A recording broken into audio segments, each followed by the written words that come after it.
বিসমিল্লাহির রহমানির রহিম। বাসর ঘরে যাওয়ার পর স্ত্রীর কপালে হাত রেখে কোন দোয়াটি পড়তে হয়? বিবাহের পর স্বামীর জন্য করণীয় হলো বাসরের সময় বা তার আগে স্বামী তার উভয় হাত স্ত্রীর মাথার সামনের দিকে অর্থাৎ কপালে রাখবে। অতঃপর আল্লাহ তাআলার শুকরিয়া জ্ঞাপন করবে। অতঃপর উভয়ের জন্য বরকতের দোয়া করবে। যদি কোনো স্বামী এই আমলটি করে তাহলে তাদের দাম্পত্য জীবন শান্তিময় হবে ইনশাআল্লাহু তাআলা। হাদিস, রাসূলুল্লাহ সাল্লাল্লাহু আলাইহি ওয়াসাল্লাম বলেন, তোমাদের কেউ যখন কোনো মহিলাকে বিয়ে করবে সে যেন তার কপাল ধরে এবং আল্লাহ তাআলার নাম পড়ে এবং বরকতের জন্য দোয়া করে।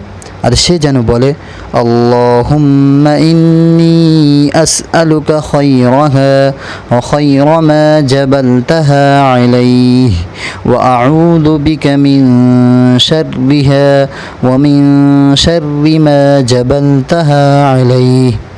অর্থ, হে আল্লাহ, আমি আপনার কাছে তার কল্যাণ ও যে কল্যাণের উপর তাকে সৃষ্টি করেছেন তা প্রার্থনা করছি, আর তার অমঙ্গল ও যে মঙ্গলের উপরে তাকে সৃষ্টি করেছেন তা থেকে আপনার কাছে আশ্রয় প্রার্থনা করছি।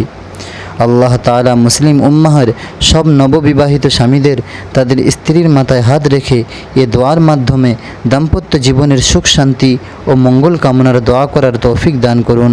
আমিন সুম্মা আমিন।